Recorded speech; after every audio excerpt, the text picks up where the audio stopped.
So this is a short video on how to make your own caulk saver, and it's going to be pretty simple to make. You might have these items at home. So what I did is I took a synthetic cork. It has to be synthetic. It can't be the standard natural cork style.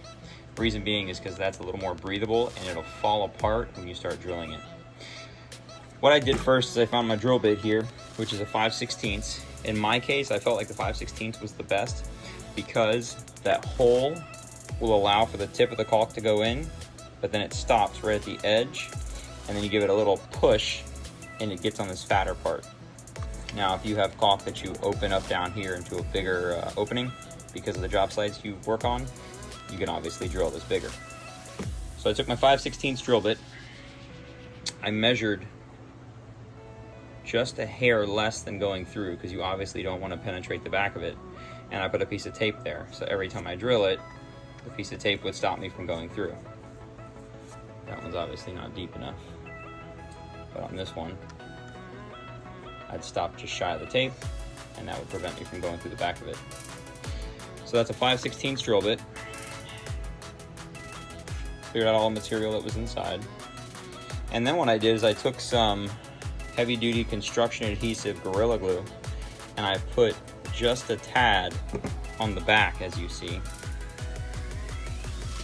And I got these little magnets off Amazon, pretty tiny, but they'll hold it when it's not in use, which is quite nice because when you're not using it, you can snap it onto the side of your caulking gun or stick it onto your tool belt or what have you. It's just a nice feature. I tried a few other things like putting a string on it to attach it, but if you penetrate the inside of this, you'll get air inside of it.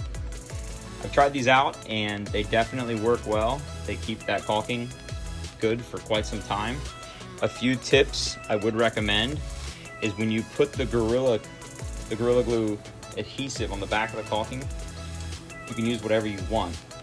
Then put your magnet on and take a zip tie and clean up the edge, so you don't get any on the top and you get the edge kind of all coated so it sticks really well. And then let these dry for at least 24 hours. Make sure they're 100% dry.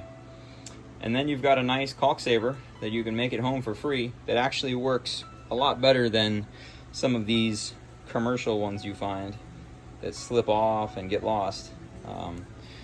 These are a particular cap made by a company that makes caulking, but when they go on, they go past that little point I was talking about and they continue, and then they start getting a little bit of friction. In my opinion, these are much better.